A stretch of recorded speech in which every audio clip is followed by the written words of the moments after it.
Are you guys ready for our next act of the night? An absolutely amazing comedian. She's doing a guest spot here tonight. Give it up for the one, the only Madeline Munford.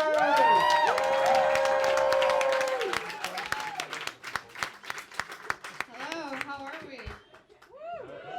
I don't know about you guys, but I'm fucking freezing outside. I'm walking around Dublin, just like shaking and shivering so much I'm having involuntary full body orgasms. It's a beautiful time of year, I gotta say. So I'm from New York originally, so Boo! Wow, I thought we had a thing. But I don't call cops normally, but I had to when I first moved to Dublin because my first week here there was an uncontrollable bar fight. And I get a guard out on the phone, and the guard says to me, you know what she says? I'm like, bar fight, Portobello, come quick. She goes, who's winning? So since moving to Ireland, I've learned to speak English properly, because Americans, we can't really speak English that well. And I've learned a few Irish phrases, and for example, I was in a nightclub alone on the dance floor because I'm a comedian and I need material. And I made some friends, as you do. I made friends, I'm capable of that, and after a while they were like, let's all go to the Gaff. And I'm like, that sounds like a great underground dance floor bar thing. Let's go to the Gaff. And then there's more friends, and they're like, where should we meet you? And I'm like, to the Gaff. Let's fucking go. And I get in this guy's Uber, this random guy's Uber, and I start to panic as the city lights go behind us a little bit. And I realized Gaff actually means after party sex. At least that's my experience. I don't know. But another culture shock of living in a foreign country is that I am single in a foreign country. Is anyone else here single? Woo! Okay, you know who to find after the show. This is your dating app right here. But so I'm on all the dating apps. We okay over there? No, we're not okay. All right. I'll call the Garda. So I'm on all the dating apps, which I think is a shared trauma we all know and love. But I'm actually emotionally unavailable, so it's fun for me. There's red flags when you're meeting up with people and when you're talking to them, but there's red flags when you're swiping as well, and I'm gonna go over some of those. So if you have too many muscles and I don't know your personality, you're a serial killer. I'm sorry. And if you're holding a baby and there's a giant arrow pointing to that baby saying, not my baby, why did you post the photo? And if you're lying about being a fireman,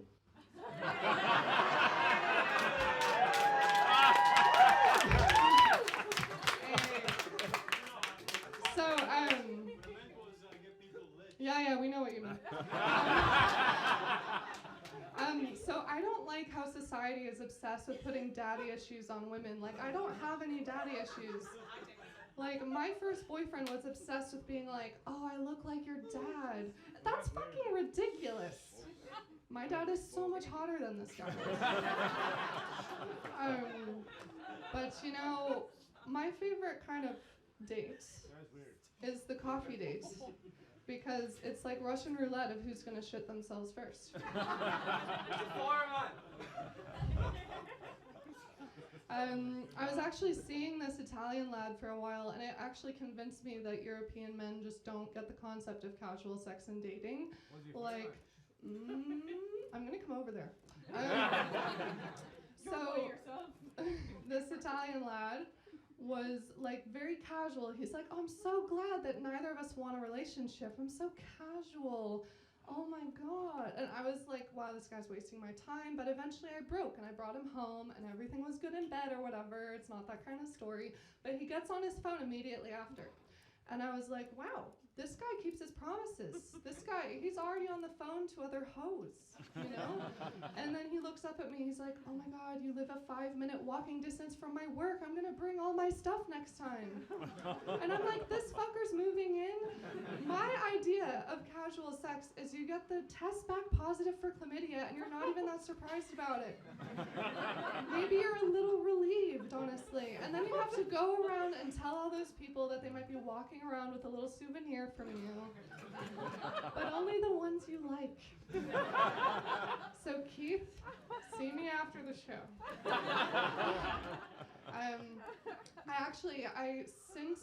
Since the beginning of my set, I've become a little bit more emotionally available, which makes me more open to rejection. And my most recent rejection, and I've seen it, I've given all the bogus rejections, all the excuses to get these people away from me, and now I'm open to rejection, and people are like, oh, let's be friends. And I have self-respect, so I'm like, no worries, no, fuck that. I'm like, yeah, you want to be friends? Let's be fucking best friends. Let's really commit to the bit. My best friends bring me flowers every week. They make me come twice a day. After 8 years of friendship, they propose. You know? I'm actually on a Tinder date right now. But I think they left, so we can talk about my ex a little bit. My ex was a complete narcissist. Or at least I hope so, because that would make me feel so much better. He was French, so I blame my parents because they raised me to kiss a lot of frogs. You know. But if you are French in this room, kindly spit in my mouth. Yeah. So. Okay. So the last time I saw him actually was to get closure, which is historically a really good idea. And the first thing he said to me, he's like, oh, I almost got evicted. And I'm like, oh, fuck it. No, I was like, okay, what happened? Are you okay? Oh my God. And he goes, it was from all the sex noises. I was shocked. I always told this guy to stop screaming so loud while he masturbated. Like I told that guy. His dad was a magician, which I always thought was really cool until I realized my ex learned the disappearing act from him. Or maybe I pegged him too hard. Does anyone here watch porn? Maybe you should keep that to yourself. My everyday life should be more like porn, and I'm going to tell you why. I need a lot of external validation. So if I'm in Tesco about to penetrate the card machine, I don't want to hear beep, beep, beep. I want to hear, give it to me, Daddy. And if I see friends walking around town, I want to just be like, hey. And they go, ah! And if I leave the house of someone I've just hooked up with, I want them to be like, bye, thank you for coming. And it to have actual meaning. So everyone give it up for Eddie Malarkey. Thank you. That'd be great. I'm really excited to see Mexico. I've been hearing amazing things. So if you guys in that corner there, wait, see two people there? Yeah, don't look behind you, there's no one there. Two of you start a little round of applause there for me, yeah? Yeah, you see, yeah. Bring it around that way. Please welcome to the stage, Robbie Wiley! Hello, what's that? Oh, my name's Robbie Wiley. I come from County Meath. It's a beautiful place where I was born, raised and buried. It's a great crack. It's a beautiful country, Ireland. I love it. It's like a jungle without trees. I love it, right? It's absolutely fantastic. Hello, miss. What's your name? I know you were talked to already, but I was too busy doing cocaine. So we'll just refresh my memory. What's your name? Geraldine. What a great name. That's my crowd work done for today. Yeah. I want to talk about, that's all I want to talk about, Geraldine. Baby bells. Do you know what baby bells are? Oh, I tell you, it's great crack, right? It's cheese. Yes, that's it. That's the one. It's cheese that comes wrapped in a candle. It's absolutely brilliant, right? It's both a treat and a challenge, because, you know, it comes wrapped in the wax. And sometimes I get too lazy, I just eat the fucking wax with it. It's absolutely lush. It's like ecstasy that comes from a cow, but it doesn't come from a cow. It comes from a factory in Slovakia. It's fucking bonkers. But, and like the thing is, Geraldine, my girlfriend, she's horrible, right? No, but I'll tell you why, right? We were walking through the pissing rain one day, except we weren't walking, we were running, because it was pissing rain that day. And I stopped for a baby bell. Right, Geraldine, the baby bell, right, yeah? I stopped for a baby bell, and she goes, oh, Robbie, no, you silly Billy, you can't be picking up cheese you find on the floor. I was like, well, first of all, I didn't find it on the floor. It was floating in a puddle. She says, oh, know, but it's all wet and murky. And I was about to say something really funny. I said, oh, yes, would have loved it. But she got hit by lightning and died. Fucking tragic. Tragic. And she's not dead, though. She's not dead. She's just dead to me. That's it. I don't believe you saw hate her as much as I do, right? But, no, I was like, God rest her soul, though. Again, she's not dead. Her soul just needs resting, you know? Who else are we around? We're going to the second row. Hello, sir. What's your name? Alan, where are you from? Cork. Why? Oh, that's all right, Alan. We'll move on, so. What about you, miss? What's your name? Susanna. That's a lovely name. Where are you from? I won't ask why, that's a beautiful place. Not that Cork isn't, but you know, you have a very dark city, by the way. Because I'm from Meath, right? But I also go up to Dublin, and we have this thing called streetlights. And I'm up here, I'm like, what the fuck is going on? Like, there's literally no lights. But hey, what do you do, Susanna? Is that your name? Like, yeah. Massage. You're a what?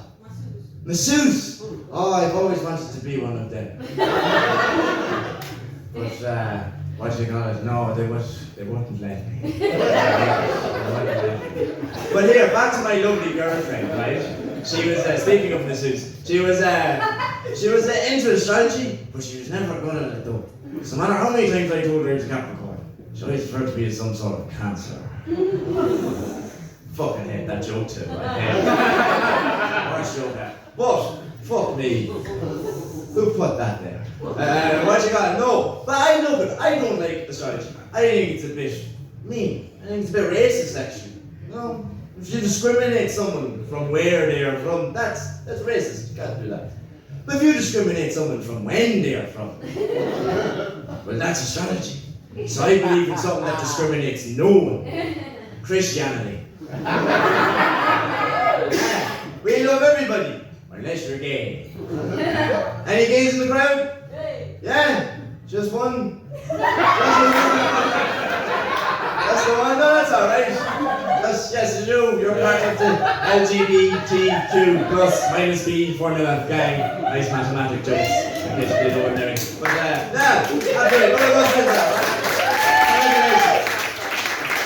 But here, actually, because thinking about all that, right? I was praying to God one day. I was like, God, why do you hate gays? Why? And he said to me, I swear to God, he said this now, right? He said, now, my child, I know you're confused. I was like, whoa, wait, what? No, not me, I'm not gay. I have gay friends and I want to get them into Valhalla or whatever the fuck, like, you know, I am not gay.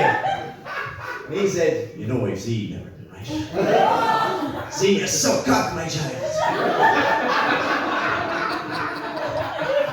I was like, dude, don't say suck cock and my child in the same sentence. That shit is weird. Yeah, no, it's both. But, and like, not to be blasphemous, right? Because God and I, we go way back. But, not to be blasphemous, but he's a kind of weird fella, isn't he? God's admit he's got a couple of screws loose. Like, but it's a very boring kind of madness. Very boring kind of madness. You know, if he was a flavour of cake, he'd be carrot. That's boring madness, turning a vegetable into a fucking dessert. What the fuck is going on? That's boring madness. And his version of boring madness is he took fish and jam and he put them together and he made jellyfish. What the fuck is that? What's that boring madness, the jellyfish? What is that? It's a waterproof tea bag. It's absolutely pointless. You can't eat it, you can't fuck it. What's the point? I don't know. But you know, like theology, because I'm not religious, but I am biblical, and it's very interesting, this theology and all that, right? And I'm very interested in what happens, you know, after we perish. What happens? Does anybody have any idea? No, just a room full of straight, scared people apart from this person over there.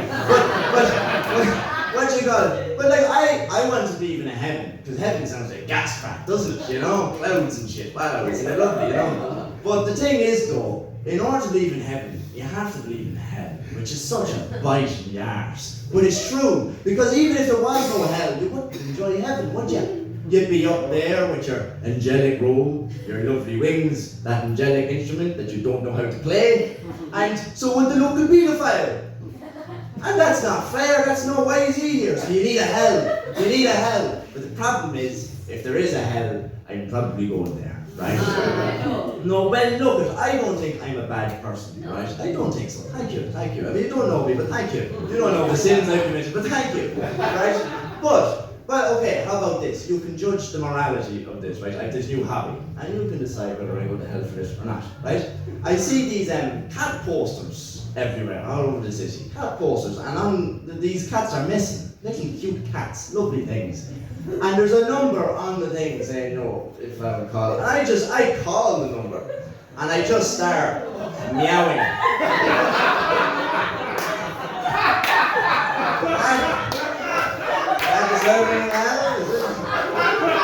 I'm going to have.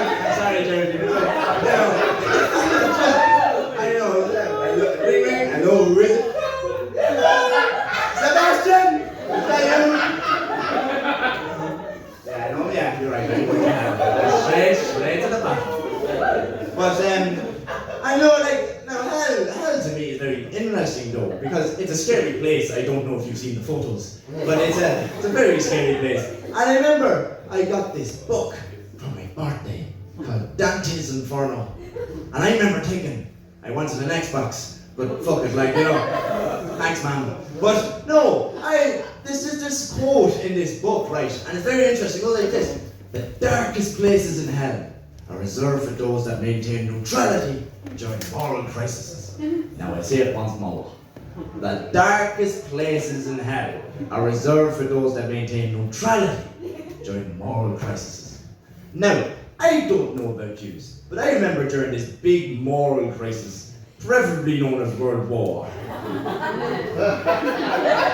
Our country, some of you know where I'm going with this, our country, Ireland, maintained a whole lot of neutrality. Which means we're going to the darkest places in hell. I'm so sorry, Geraldine, but you're coming with me.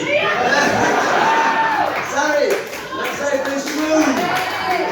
Which means we would have gotten a better deal if we had sided with the Germans. And now look, I'm not saying we should have, right? And I know a ton of Irish people who are afraid of the dark. You know, I swear to God, right? Do this trick. Put an Irishman in a dark room, lock him in there, and I kid you not, he'd beg, let me out!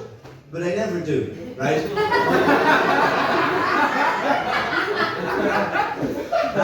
Now boys, you won't believe this, right? But I'm in therapy. And, what you got? My therapist, right? Now she's great, right? She's lovely. All 14 of them, she's brilliant, right? But my therapist, right? She says like this thing called auditory hallucinations. Does anybody else have that? I heard someone say yes. Don't be so loud.